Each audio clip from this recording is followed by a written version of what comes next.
Welcome to the Rim Break Rodeo. We hope this video helps.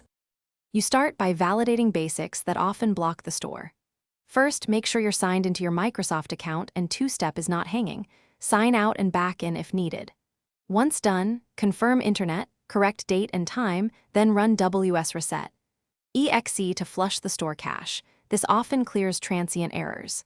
Finally, install any pending Windows updates and reboot so system components and certificates refresh. These quick steps remove the most common startup barriers.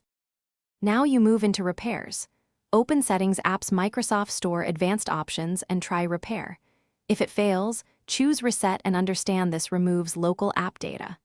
Next, run PowerShell as administrator and re-register the store package to restore package manifests and dependencies. That fixes registration and permission issues. Make sure Windows Update, Bits, and the Microsoft Store install service are running. If not, start them and try the store again, because background services deliver necessary packages and authentication tokens. To finish, isolate whether the problem is user-specific by creating a temporary local admin account and testing the store there. If it works, migrate settings or reset your profile.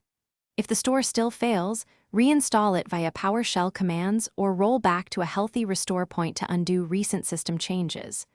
Run the Windows Store Troubleshooter and record any error codes. If errors persist, that code guides next actions. Key tip: if nothing helps, note the exact error and contact Microsoft with logs for support. Thanks for watching. Consider subscribing if we helped you.